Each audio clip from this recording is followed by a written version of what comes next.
close chapter 1 with this intense pressure to assimilate into Babylonian culture. You have, 14, 15, 16-year-olds royal kids taken from Jerusalem to Babylon with no parental influence and strong pressure to assimilate into Babylonian thinking, Babylonian gods, Babylonian religion, Babylonian way of life. And Daniel and his three friends are the only ones that resist that. I think what Daniel is trying to do when he goes from that description of being taken into captivity to the account in chapter 2 is that he's immediately saying, God did this, God allowed this, but we can trust God. There's going to be a certain future for Israel. There's going to be the fulfillment of the promises made to Israel that they would be in a land forever. God will keep his word. You can trust God. In other words, in the light of intense pressure from his culture and not much positive influence, I think Daniel is saying, this encouraged me, this motivated me to remain faithful. That, I think, is the main thought of this whole section. God is supremely worthy of our faithful trust. Remember, the appeal in chapter 1 was basically, in the face of assimilation, continue to be faithful to God, trust God. Chapter 2 says, here's why you should do that. That, to me, is the theme that runs all the way through chapter 2 in several different sections. I think he gives 5 reasons why we ought to, even today, trust God. These are things that motivated Daniel to trust God, and they ought to encourage us as well. And we'll look at each of these as we go through this particular chapter. There are the 5 rich reasons God can do what no man can do. He has more power than us. God gives grace to the dependent. God enables us for ministry. God uses us for his good purposes. And God positions us for ministry. That I think, is what Daniel sees in this account that he gives in this chapter. And I think that's what he's trying to communicate to us as well. We need to faithfully trust God. And here are some reasons why we can go about doing that. How does Nebuchadnezzar, having a dream that kept him awake, or kept waking him up and troubled him, how does that lead us to faithfulness? Now, we'll go through this chapter and look at the development of what happens in here. And throughout this chapter, we're taken back to God can do it. You should trust God. That, I think, is the theme that you see throughout this account. So let's start with this first idea. God can do anything. God gave the king this dream that troubled him. And as a result of him having this dream, he called for magicians, astrologers, sorcerers, Chaldeans to tell him the dream and the interpretation. Look at verse 2. The king commanded to call the magicians and the astrologers and the sorcerers, the Chaldeans. And in this particular use of Chaldeans, it's probably an elite group of counselors that were there to help the king, to show the king his dreams. So they came and stood before the king, and the king said unto them, I have dreamed a dream, and my spirit was troubled to know the dream. So who does the king call to have someone explain to him what this dream meant? He calls the elite of Babylon. These are the top counselors in all of the kingdom of Babylon. And he calls them from every section that they could come from. Those who are involved in magic, those that read the stars, those that are involved with some sort of sorcery or demonic things is what I think we'd get from that. And the Chaldeans, the wisest, the wisest and most important counselors in the kingdom. You want to know what this dream means? You ask the elite to come. And I think there's a hint here that he didn't call just anybody. If anybody's going to know the dream, these guys will. He doesn't call your average farmer that has not been involved in these kinds of activities and says, will you interpret this for me? And the response there might be, well, I've never done that. I don't think I can.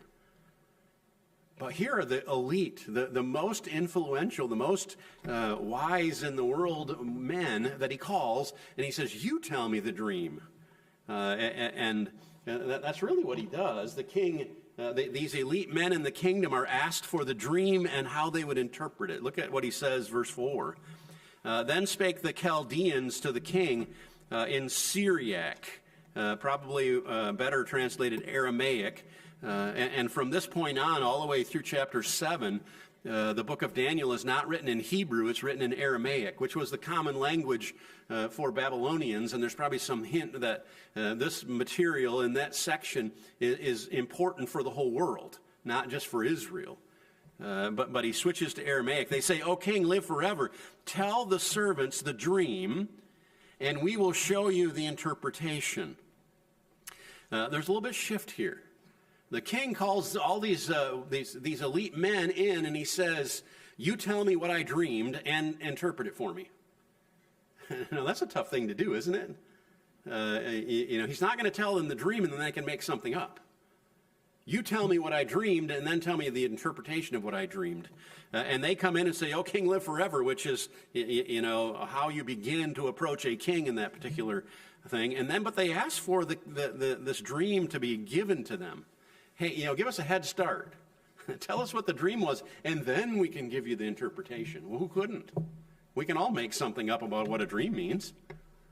But he wanted to know that they really knew what the dream was, and they really knew because they could tell him both the dream and they could tell him the interpretation.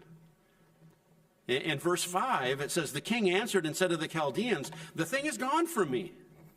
If you will not make known unto me the dream with the interpretation thereof, you shall be cut in pieces, and your house shall be made a dunghill. There's a little bit of confusion as to what verse 5 means. Oftentimes we look at verse 5, and when the king says, you tell me the dream and the interpretation, and they say, tell us the dream, and then we'll tell you the interpretation. The king says, it's gone. That's gone from me. And it almost sounds like the king forgot what he dreamed. So he wants them to tell him what the dream was, and then the interpretation, because he can't remember the dream. That is not what this verse is talking about. If that were the case, they could have just made up a dream, and how would he know whether they were giving the right dream or not? The way we probably ought to understand this is, the thing is gone from me. The word that I've spoken is sure. The word that I've spoken is firm. And in fact, in other translations, that's how you translate it. In the New King James, it says, my decision is firm.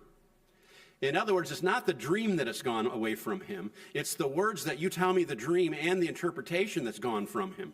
And what is certain and what is firm is he wants the dream and the interpretation, not because he's forgotten it, but because he wants to know that they can really, really interpret this dream. And they're not just making stuff up. So it's not that they've forgotten anything. And there are great repercussions in this. They're going back and forth. And the king makes it clear. You tell me the dream, I'll reward you richly.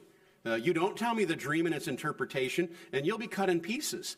And not many people, no one, survives being cut up into pieces. In other words, I'll murder you. And I'll make your homes a dunghill. In other words, I'll bring great shame on your family. This is high stakes. In those high stakes, do you think if these men could do this, they would do it? Yes. You take the elite of the country and you put them under great pressure. You do this, you'll reward it. If you don't do it, you're dead, and your household is going to be ashamed. Put to great shame, and yet they're still not able to do it. They're not able to give the king. They asked for more time. Verse 7, then answered again and said, let the king tell his servants the dream, and we will show the interpretation. And the king answered and said, I know of certainty that you would gain the time. You're stalling for time because you see the thing has gone from me. You're stalling for time. And the point is, you're stalling for time because you know I'm serious about this. That if you don't tell me the dream and the interpretation, I'm going to kill you. You're stalling for time because the death sentence is on your head. That's a serious situation, and yet they can't do it. Instead, these men claim, oh, king, you're being unfair. Verse 10, the Chaldeans answered before the king and said, there is not a man upon the earth that can show the king's matter. That is the key to this first section. There is not a man on the earth that can do what you're asking. Therefore, there is no king, lord, nor ruler that asks such things at any magician, astrologer, Chaldean. And it's a rare thing that the king requires, that there is none other that can show it before the king except the gods, whose dwelling is not with flesh. You get the point that he's making here? No man could ever do what you're asking. That's why no king has ever asked anything like this. Only the gods can do this. We're going to find out later in chapter 2 that it was the God of heaven who revealed the dream and the interpretation to Daniel. In other words, God can do what no man can do. Why should we trust God instead of a king? Why should we trust God instead of the elite of a society? Because God can do what none of them can do. He's worthy of our trust. He's worthy of our faithful obedience because of his great, incredible power. The end of this section, it doesn't look good. Verse 12, for this cause the king was angry and very furious, and commanded to destroy all the wise men of Babylon, not just the ones that came in, but every last one of them, kill them all.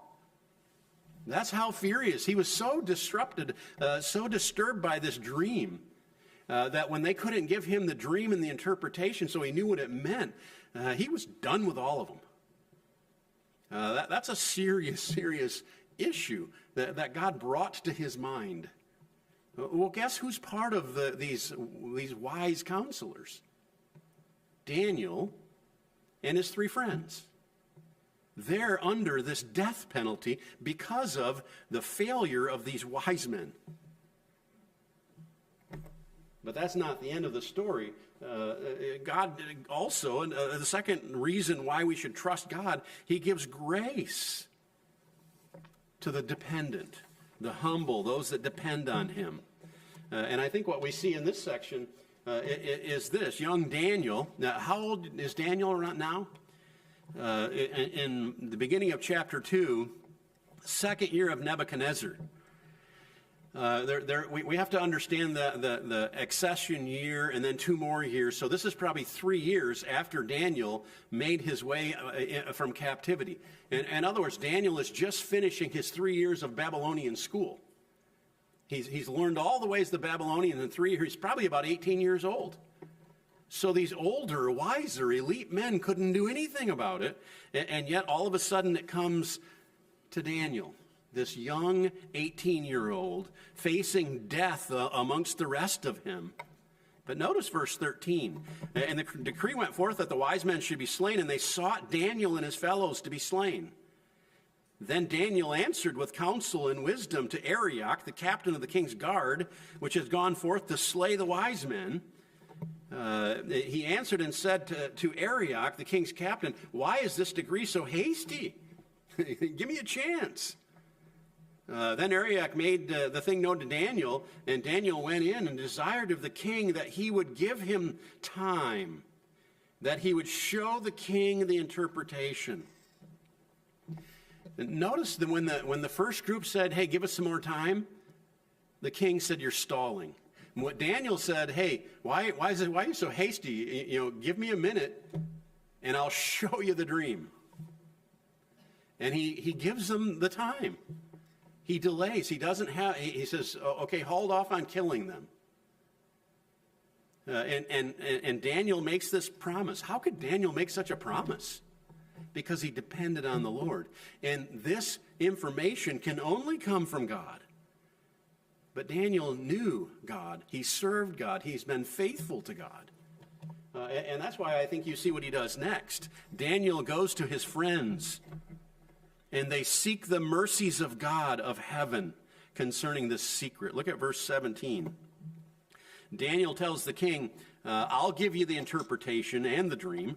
But then he does this. Daniel went to his house and made the thing known to Hananiah, Mishael, and Azariah, his companions, that they would desire mercies of God. They would seek the mercies of God of heaven. That phrase, God of heaven, is used 5 times in this book. In this chapter. The God of heaven is the one we should trust. The God of heaven is the one who reveals the dream. The God of heaven is the one that needs to be praised. That's the theme throughout this. So they go to prayer that Daniel and his fellows should not perish with the rest of the wise men of Babylon. Then was the secret revealed unto Daniel in a night vision. Then Daniel blessed the God of heaven. Daniel tells the king, I will tell you the dream and the interpretation. Goes home, and instead of scheming together with his friends, instead of trying to figure out what kind of story they could make up, Daniel goes to the only one that he knows can reveal this information, God. And he and his 3 friends pray and seek God's face and say, Lord, please reveal this to us. Remember back in chapter 1, Daniel's reward for faithfulness was that he could interpret dreams. He could have this kind of information. But he gets it from God. So he's praying. They're praying to God, and as in response to their prayer, God reveals the dream to Daniel and the interpretation. He responds to their humble dependence. They're coming to him in prayer. And then he praises God. And I think probably the next few verses is probably the core of this passage. Daniel praised God. This section from the end of verse 19, or maybe at least 20 to 23, is called the Psalm of Daniel. It doesn't say that he's singing this, but it's just loaded with praise for God. He got the interpretation, but Daniel doesn't turn around and go back to the king and says, I got it. Pat me on the back. Reward me like you said you're going to reward them. Daniel, when he gets the interpretation and answered his dependent prayer, praises God. Notice what he says, and I think this psalm is an interesting thing. He starts out by blessing the name of God. Verse 20, Daniel answered and said, Blessed be the name of God, the reputation of God, the honor of God forever and ever. For wisdom and might are his. Wisdom is his, and might is his. He knows everything, and he is omnipotent. There is no one that compares to him. If we're going to have any revelation like this, it's got to come from him, because he's the one with wisdom and might. Verse 21, and he changes the times and the seasons. He removes kings and sets up kings. He gives wisdom unto the wise and knowledge to them that know and understand. So number 2, he changes times and replaces kings. There are people that think that if they cheat enough and they scheme enough, they can keep power. They can't outdo God. God raises up kings, he takes down kings. He raises up leaders, he takes down leaders. The strongest man in Babylon, Nebuchadnezzar, will be taken down at some point. Is that somebody that you think maybe is worthy of our trust? Who's more powerful than any human leader that has ever existed? And there have been some men who have had some pretty extensive and amazing power, but they don't stand in the face of God.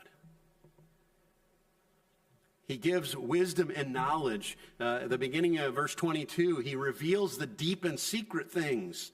He knows what is in the darkness, that is what's unseen. The light dwells in him. He knows all things.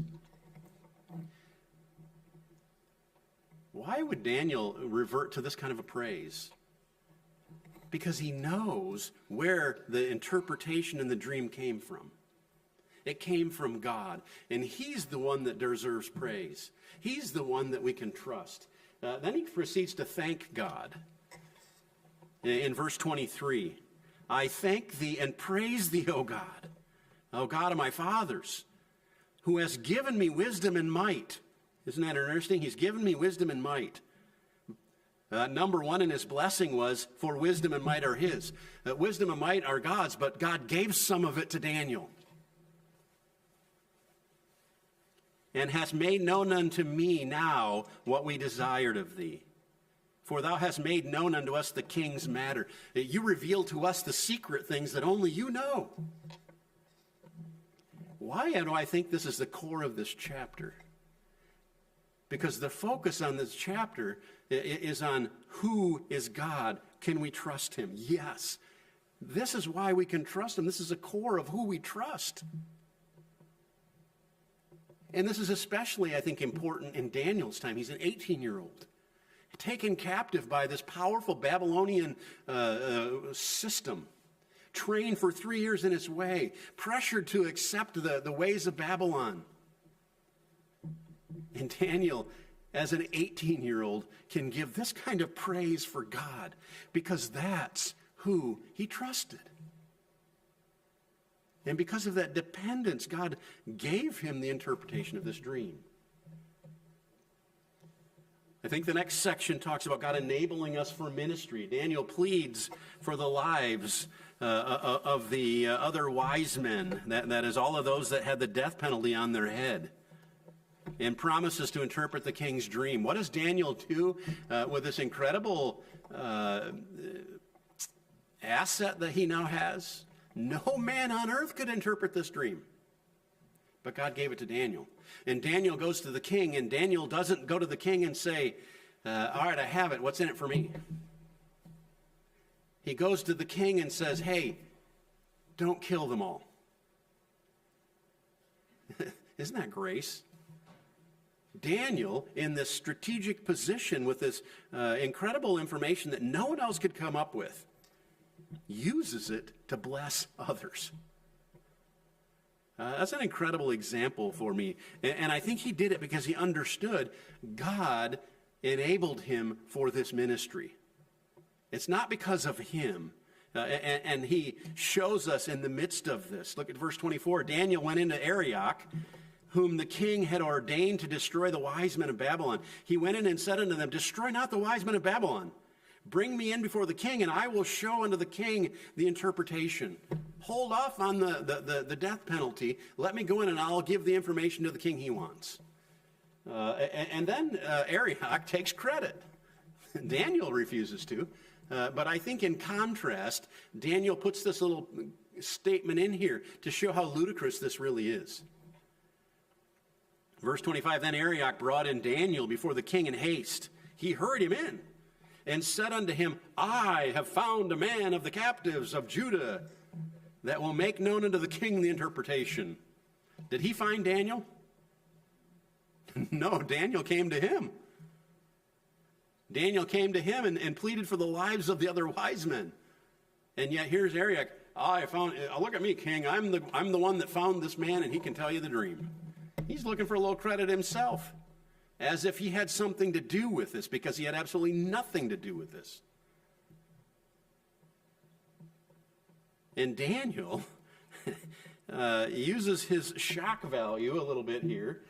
He identifies God as the source of the interpretation of the dream. This is an interesting display of Daniel's maybe sense of humor, or I think maybe he's mostly making a point here. Verse 26, the king answered and said to Daniel, whose name was Belshazzar, art thou able to make known unto me the dream which I have seen and the interpretation thereof? Okay, so he's went in and says, hold off on killing people, king. I'll tell you the dream. And Daniel goes and prays and gets on his knees with his friends, and God reveals the dream to him. He comes back before the king after pleading for the lives of the wise men, and the king says, can you tell me the dream? And Daniel says, no. Do you think that might get the king's attention? Might make him a little furious again? But that's really what he does. Verse 27, Daniel answered in the presence of the king and said, the secret which the king has demanded, cannot the wise men, the astrologers, magicians, soothsayers show unto the king? And I being one of them, no, I can't show it to you. Verse 28, but there is a God in heaven that reveals secrets. Goes back to that praise in his Psalm of Daniel. He knows the dark things. He reveals secrets and makes known to King Nebuchadnezzar what shall be in the latter days. You know, Daniel could have taken credit for this. Daniel could have been wealthy beyond any imagination. He could have had anything he wanted because he is able to do this, but he doesn't take credit. He realizes it's God who enabled him to do this ministry. God is the source of the ability to tell him this dream and the interpretation. Thy dream and the visions of thy head upon thee on thy bed are these. As for thee, O king, thy thoughts came into thy mind upon thy bed. What should come to pass hereafter?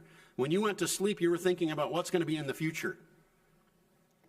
And he that reveals secrets maketh known to thee what shall come to pass. You were wondering what's going to happen in the future? Your dream and the interpretation is what is going to happen in the future.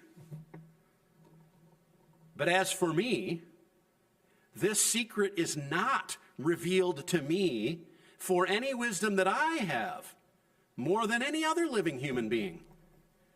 For their sakes, that shall make known the interpretation of the king, and that thou mightest know the thoughts of thy heart. Look, it didn't come from me. I want you to be crystal clear about this.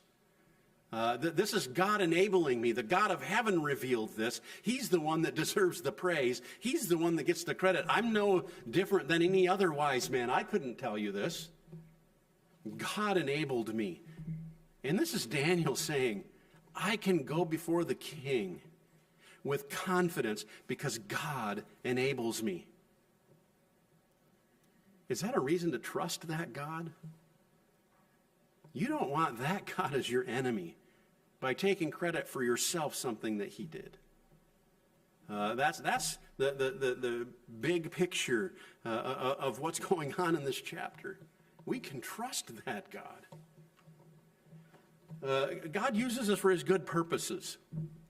I think that in this section you see that Daniel told the king what he dreamed, and Daniel told the king what the dream meant.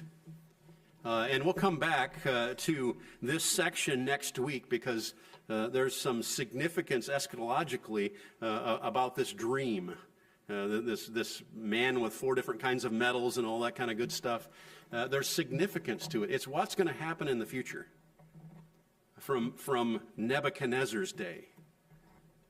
So we'll come back to that. At this point, just understand that God used Daniel to accomplish his good purposes. God still uses us. And so we ought to be faithfully serving him. And then I think lastly, God positions us for ministry. At the end of this chapter, after he tells him the dream and the interpretation, you see Nebuchadnezzar's response to this. The most powerful man in the world at this time worships Daniel. You find that amazing? Daniel has already said, it's not me. I can't tell you the interpretation. It's God, the God of wisdom and might, who knows the dark things and reveals and takes down kings and brings up king. He's the one that told you. So, verse 46, then King Nebuchadnezzar fell on his face and worshiped Daniel. The most powerful man in the world is on his face worshiping Daniel. And commanded that they should offer an oblation and sweet odors unto him. He's treating him like a god. because the other wise men said nobody but a God can reveal this, and here's Daniel revealing it. So he must be the God they were talking about.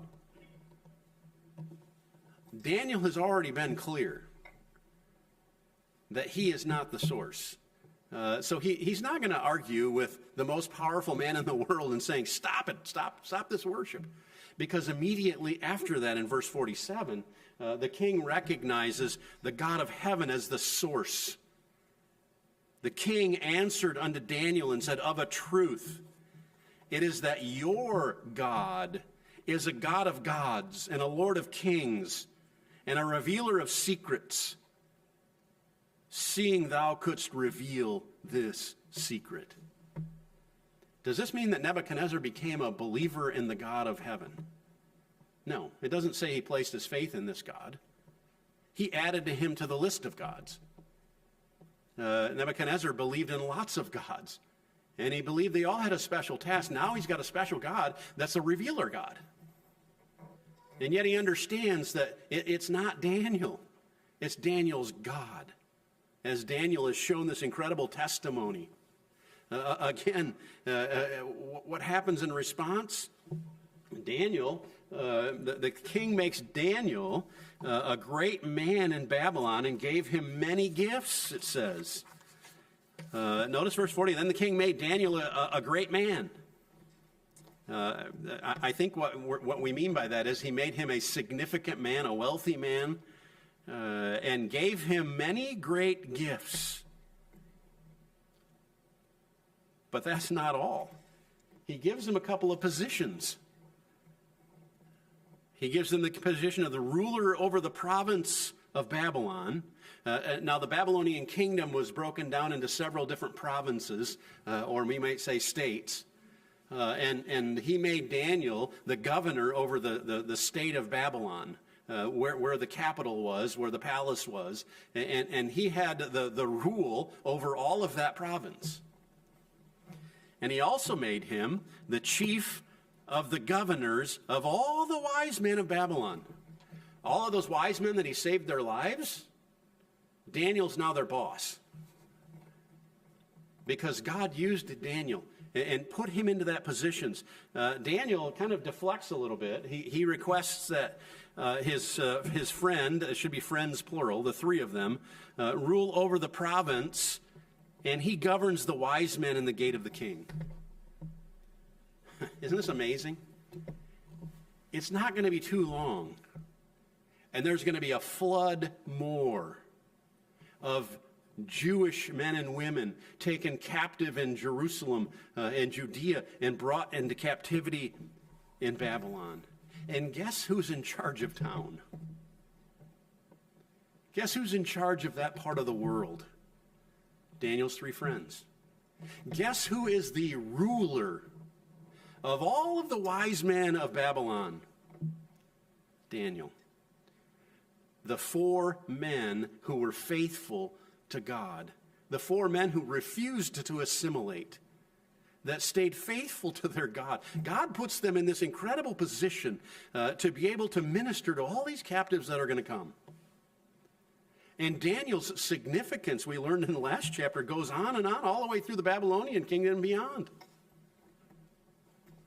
Do you realize that this even stretches out to the time when Christ comes to earth? Who is it that when they saw a star said, we should go visit the King of the Jews in Jerusalem or Bethlehem? Babylonian wise men. Who taught them that? Daniel, who was their boss. And how did he end up in that position? God gave him that position. He put him in that position strategically. Daniel didn't earn that job by writing the best resume.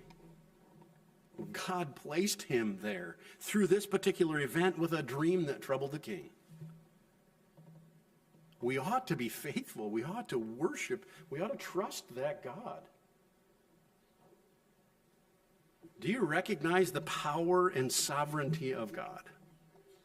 Do you rest in this world when you see all sorts of wickedness going on? The people in power are the evil people? Do you say God can take down kings and bring up kings?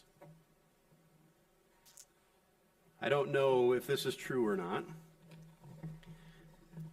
but I find it fascinating that there are multiple reports now that the president of Russia, Putin, is rumored to have blood cancer and in very ill health.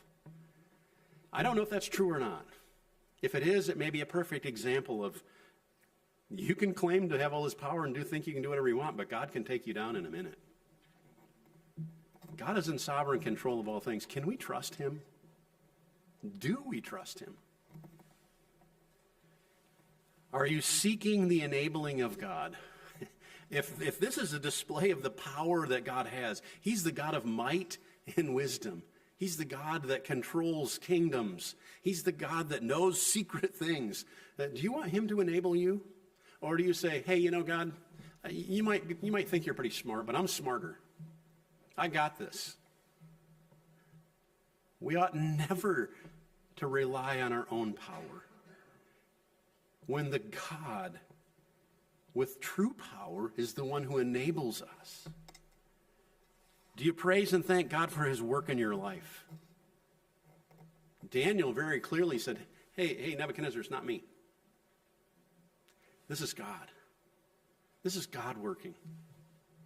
Is that what we do? Something good happens in our life, we say, that's God. Praise God for working that way. Are you serving God in whatever position he places you? It might not be over the wise men of Babylon, but God places you right where he wants you to serve him there. Are you serving him? Do you truly trust a God who is worthy of our faithfulness? Father, we're grateful for the truth in this passage. Thank you for these lessons that Daniel teaches us through a dream. Lord, may we be increasingly faithful and trusting you because you are the God who has wisdom and might, the God who takes down kings and raises up others, the God who knows the secrets that no man knows, and also is concerned enough about us to respond to our prayers, enable us for ministry, and bless us. Lord, may we be faithful. I ask in Christ's name. Amen. Dustin.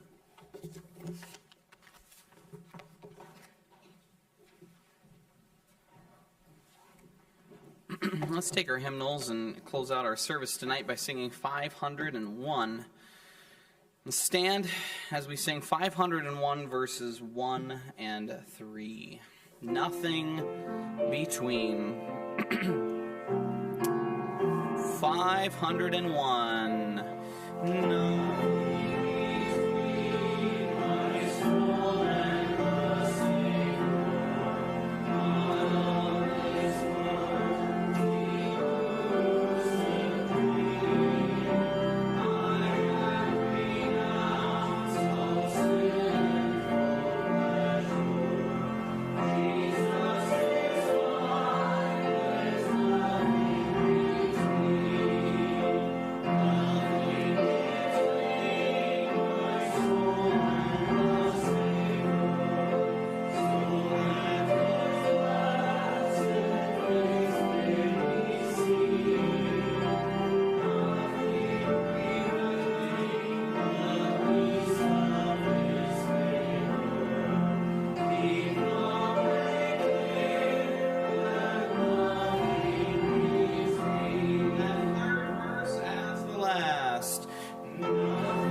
Thank the Lord for you coming tonight. We serve a great God, don't we?